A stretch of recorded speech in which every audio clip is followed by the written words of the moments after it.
ஓம் சாந்தி 21/4/2024 அவ்யக்த பாப் தாதா ரிவைஸ் 30/3/1999. தீவிர முயற்சியை ஜுவாலை சுரூபமாக்கி எல்லையற்ற வைராகிய உணர்வின் அலையை பரப்புங்கள். தீவிர முயற்சியை ஜுவாலை ரூபமாக்கி எல்லையற்ற வைராகிய உணர்வின் அலையை பரப்புங்கள். இன்று பாப் தாதா ஒவ்வொரு குழந்தையின் நெற்றியில் 3 ரேகைகளை பார்க்கிறார். அதில் பரமாத்மா பாலனையின் பாக்ய ரேகை ஒன்று. இந்த பரமாத்மா பாலனையின் பாக்யம் முழு கல்பத்திலும் இப்போது ஒரு முறை மட்டுமே கிடைக்கிறது.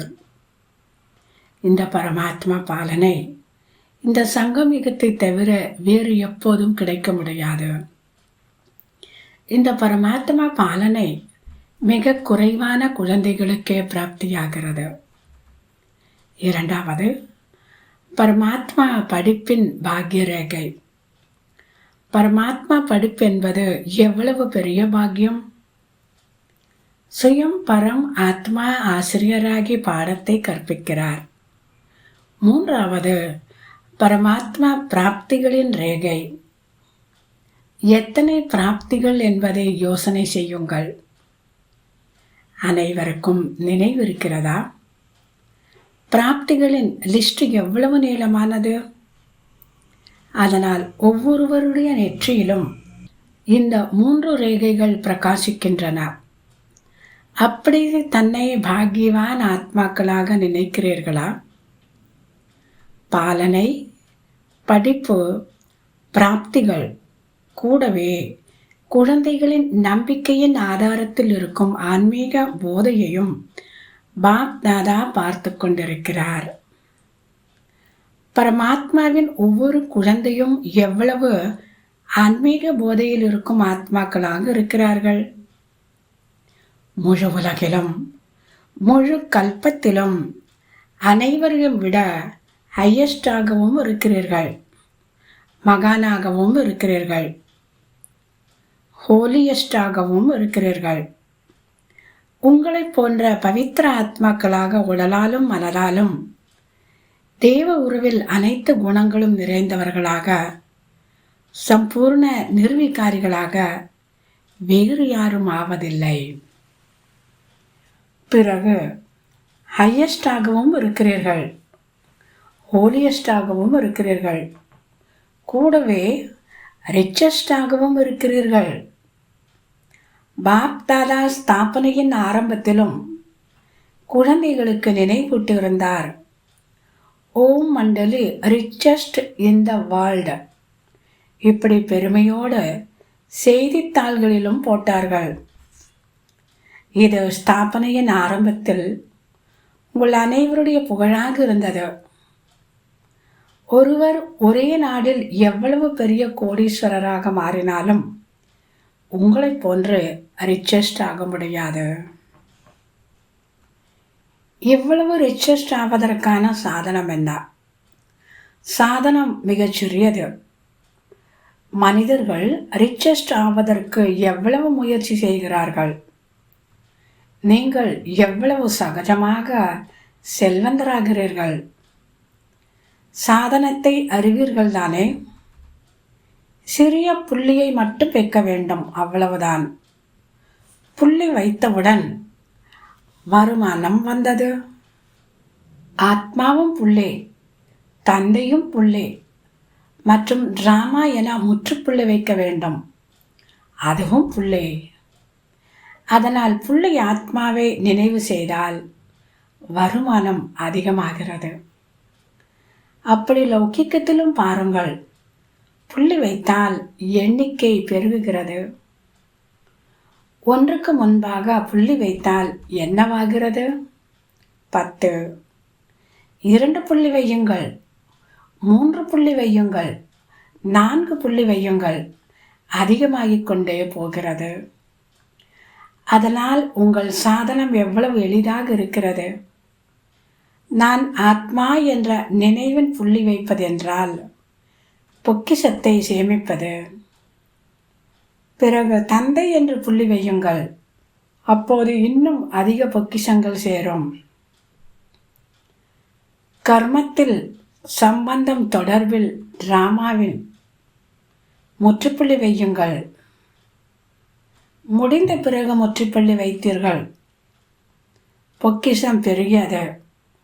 அதனால் 3 நாளில் எத்தனை முறை புள்ளி வைக்கிறீர்கள் என்று சொல்லுங்கள். மேலும் புள்ளி வைப்பது எவ்வளவு எளிதாக இருக்கிறது. கடினமா என்ன? புள்ளி நழுவுகிறதா என்ன? பாப்தாதா வருமானத்திற்கு சாதகமான புள்ளியை வைத்துக்கொண்டே செல்வதற்கு கற்பித்தார். அனைவருக்கும் புள்ளி வைக்க வருகிறதா? ஒருவேளை வந்தால் ஒரு கையில் கரவொலி எழுப்புங்கள். நன்றாக வருகிறது தானே? அல்லது சில நேரம் வழுக்கி விடுகிறதா? சில நேரம் வருகிறதா? எல்லாவற்றையும் விட எளியது புள்ளி வைப்பது. ஒருவர் இந்த கண்ணில் குருடராக இருந்தாலும் அவரும் காகிதத்தில் பென்சிலை வைத்தால் புள்ளி வைக்கப்படுகிறது. நீங்களோ 3 கண்களோடு இருக்கிறீர்கள். அதனால் இந்த 3 புள்ளிகளை சதா பயன்படுத்துங்கள். கேள்விக்குறி எவ்வளவு வளைந்து இருக்கிறது, எழுதி பாருங்கள். ஆக முக்கியமான விஷயம், வருமானத்திற்கு விதியாக இருப்பது புள்ளி, வேற எந்த விதியும் இல்லை.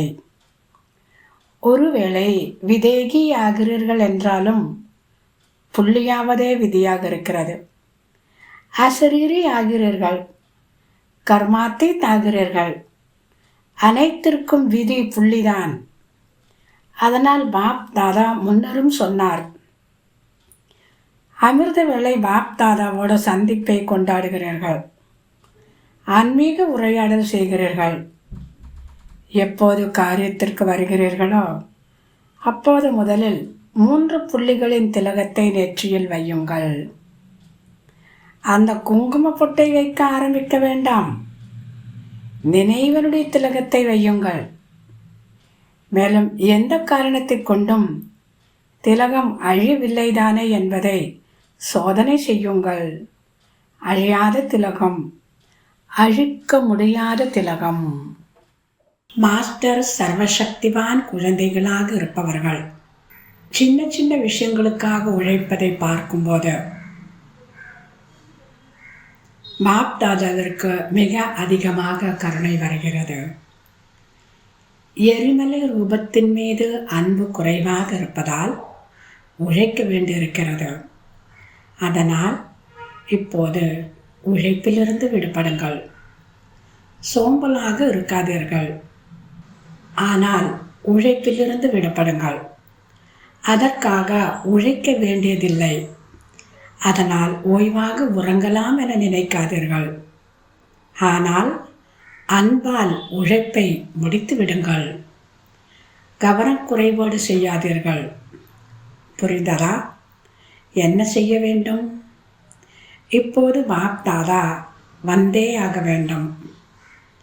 இனிமேல் என்னவாகும்? பாப் தாதா வருவாரா வரமாட்டாரா என்று கேட்கிறார்கள். பாப் தாதா ஒருபோதும் எதற்கும் மறுப்பு தெரிவிப்பதில்லை. ஹாஞ்சி ஹாஞ்சி என்றே சொல்கிறார். குழந்தைகள் அழைத்த உடனேயே தந்தை ஆஜராகிறார். அதனால் என்ன செய்ய வேண்டும், என்ன செய்யக்கூடாது என்பது புரிந்ததா? அன்பால் உழைப்பை அழித்து விடுங்கள். அன்பால் உழைப்பை அழித்து விடுங்கள். இப்போது உழைப்பிலிருந்து விடுபட்ட வருடத்தை கொண்டாடுங்கள். அன்போடு கொண்டாடுங்கள். சோம்பலாக கொண்டாடாதீர்கள். சோம்பல் கூடாது என்பதை நன்றாக நினைவில் வையுங்கள். சரியா? எல்லா எண்ணங்களும் நிறைவேறியதா? ஏதாவது மீதம் இருக்கிறதா? அந்த நேரத்தில் பாபா ட்ரில் செய்ய வச்சாரு.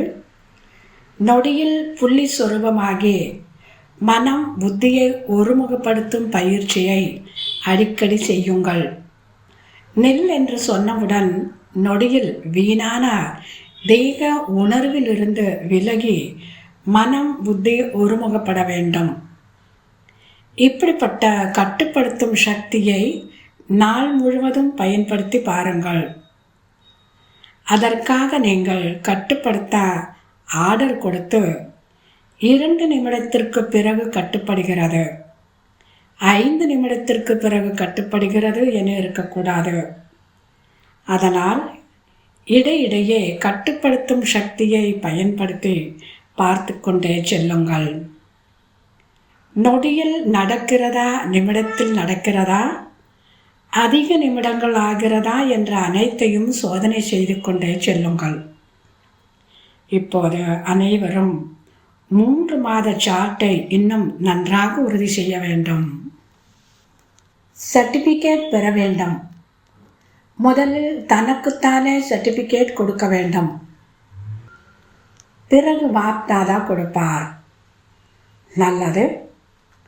நாலாபுறங்களிலும் உள்ள பரமாத்மா பாலனையின் அதிகாரி ஆத்மாக்களுக்கு, பரமாத்மா படிப்பின் அதிகாரி உயர்ந்த ஆத்மாக்களுக்கு, பரமாத்மா பிராப்திகளினால் நிறைந்திருக்கும் ஆத்மாக்களுக்கு, சதா புள்ளியின் விதியால் தீவிர முயற்சி செய்யும் ஆத்மாக்களுக்கு, சதா உழைப்பில் இருந்து விடுபட்டு அன்பில் மூழ்கிருக்கும் குழந்தைகளுக்கு, ஜுவாலா ஸ்வரூப விசேஷ ஆத்மாக்களுக்கு பாப் தாதாவின் அன்பு நினைவுகள் மற்றும் நமஸ்தே. வரதானம். சுத்தமான மற்றும் சக்திசாலி எண்ணங்களின் சக்தியால் வீண் வைப்ரேஷனை முடிக்கும் உண்மையான சேவாதாரி ஆகுக. சுத்தமான மற்றும் சக்திசாலி எண்ணங்களின் சக்தியால் வீணான வைப்ரேஷனை முடிக்கும் உண்மையான சேவாதாரி ஆகுக. விளக்கம். எண்ணமும் சிருஷ்டியை உருவாக்குகிறது என்று சொல்லப்படுகிறது. எப்போது பலவீனமான மற்றும் வீணான எண்ணங்களை எழுப்புகிறீர்களோ அப்போது வீணான வாயுமண்டலம் சிருஷ்டி ஏற்படுகிறது. வீணான வாயுமண்டல சிருஷ்டி ஏற்படுகிறது. யார் தனது சுத்த சக்திசாலி எண்ணங்களால் பழைய வைப்ரேஷனையும் முடித்து விடுவாரோ அவரே உண்மையான சேவாதாரி ஆவார். விஞ்ஞானிகள் எப்படி ஆயுதங்களினால் ஆயுதங்களை அழிக்கிறார்களோ, ஒரு விமானத்தால் அடுத்த விமானத்தை வீழ்த்துகிறார்களோ, அப்படி உங்களுடைய சுத்த சக்திசாலி எண்ணங்களின் வைப்ரேஷன் வீணான வைப்ரேஷனை முடிக்க வேண்டும். இப்போது அப்படிப்பட்ட சேவை செய்யுங்கள். ஸ்லோகன். தடை வடிவ நுண்ணிய தங்கச் சங்கிலிருந்து விடுபட்டு முக்தி வருடத்தை கொண்டாடுங்கள். தடை வடிவ நுண்ணிய தங்கச் சங்கிலிருந்து விடுபட்டு முக்தி வருடத்தை கொண்டாடுங்கள். நல்லது. ஓம் சாந்தி.